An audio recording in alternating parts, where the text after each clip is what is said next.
బీసీల శాతం కొంచెం ఎక్కువే ఉంటుంది. అందులో కులాలు, ఉపకులాలు ఉంటాయి, వాళ్ళ ఆచారాలు వేరే ఉంటాయి, కొన్ని చోట్ల అయితే వాళ్ళ సంస్కృతి కూడా వేరేగా ఉంటుంది. సో వీళ్ళందరినీ కూడా ఒక్కతాటికి తేవడానికి మీకు ఎక్కడొక్కడ ఖచ్చితంగా స్ట్రగుల్స్ అయితే ఖచ్చితంగా పడి ఉంటాయి. ఖచ్చితంగా దాని గురించి చెప్పండి. 100% సార్. ఇది వసుదైక కుటుంబకం. అయితే షెడ్యూల్డ్ కులాలని, షెడ్యూల్డ్ తెగలని, వెనకబడిన తరగతులు, ఈ బీసీలకు, ఈ వెనకబడిన తరగతులకు వచ్చేసరికి మన రాష్ట్రంలోనైతే ప్రస్తుతం తెలంగాణ రాష్ట్రంకి పరిమితమై చూస్తే 130 కులాలు ఉంటాయి. ఉమ్మడి రాష్ట్రంలో ఉన్నప్పుడు కూడా 140, 145 కులాల వరకు ఉన్నాయి. ఇందులో అత్యధిక జనాభా కలిగినటువంటి వాళ్ళు, అత్యల్ప జనాభా కలిగినటువంటి వాళ్ళు, మళ్ళీ దీంట్లో జనం ఎక్కువ ఉన్న వాళ్ళు, జనాధిక్యం కలిగిన వాళ్ళు, జనాధిక్యం లేని వాళ్ళు, ఈ తేడాలు. ఇందులో డబ్బు ఉన్నటువంటి వాళ్ళు, డబ్బు లేనటువంటి వాళ్ళు. వీటికి మించి సంచార విముక్త జాతులు, వీళ్ళు సంచారం చేసుకుని బతికేవాళ్ళు, భిక్షుక కులాలు, ఇవాటికి అదే పరిస్థితి. ఇట్లా చాలా తేడాలు కలిగినటువంటి సామాజిక కులాలు ఈ సమాజంలో ఉన్నటువంటి రుగ్మతలు వాటిని పట్టి పీడిస్తున్నాయి.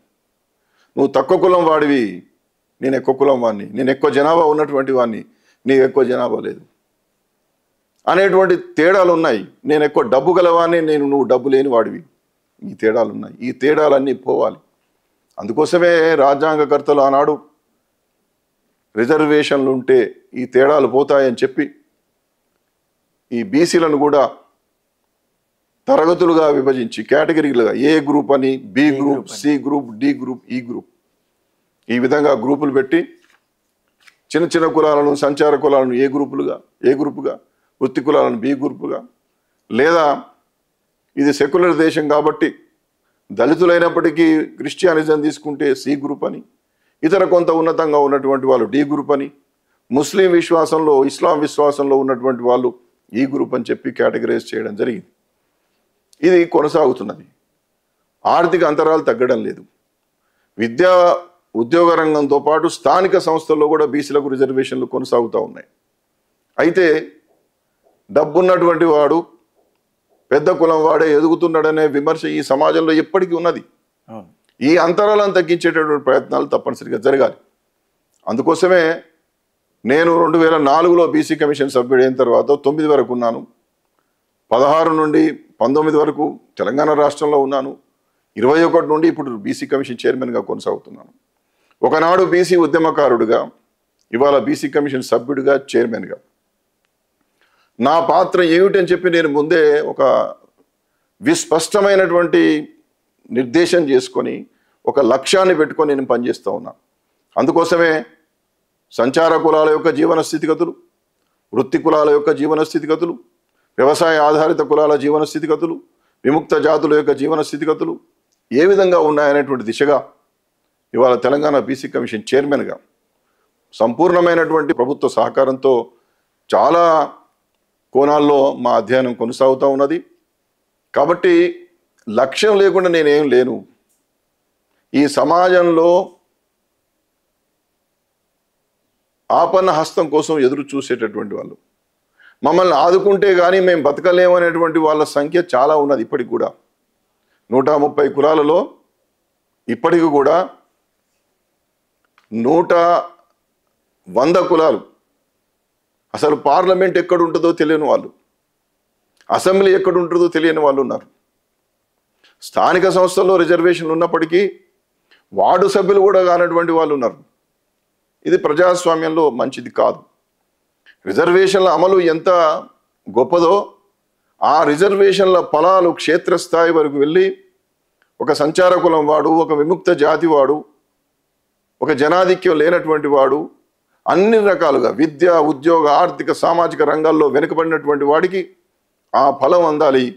ఆ ఫలం అందడం వల్లనే ఈ సమాజంలో ప్రగతి ఏర్పడుతుందని చెప్పి భావించేటటువంటి వాళ్ళు నేను కూడా ఒకరిని.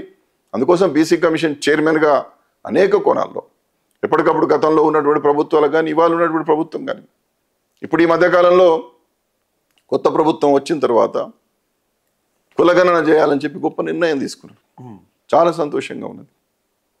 ఎవరి లెక్కలు వాళ్ళకు తీసి ఏ రంగాల్లో వాళ్ళు వెనుకబడి ఉన్నారు, తమాషా ప్రకారం వారి ప్రాతినిధ్యం ఉన్నదా లేదా, లేకపోతే ఎందుకు లేదు, ఏ విధమైన చర్యలు తీసుకోవాలి, ఏ విధమైన పథకాలు పెట్టాలి, ఏ విధంగా వారిని ముందుకు తీసుకుపోవాలనేటువంటి దిశగా ప్రయత్నాలు జరగాలన్నప్పుడు ఈ గణన అవసరం.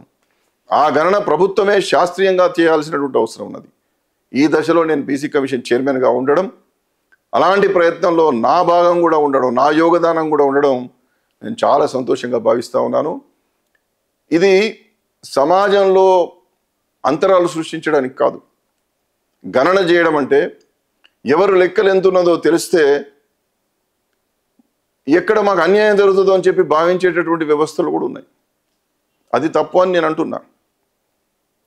ఇది ఎన్నికల సమయం కాబట్టి ఏ రాజకీయ నాయకుడి పేరు కానీ వ్యవస్థ కానీ వారి పేరు ఉచ్చరించదని నేను చెప్పదలుచుకోలే. కానీ చాలా ప్రముఖమైనటువంటి నాయకుడు ఈ మధ్యకాలంలో గణన అనేటువంటిది ఎక్స్రే లాంటిదని చెప్తా ఉన్నాడు ఆయన. అది సరి అయినటువంటిదని నేను అంటా ఉన్నాను.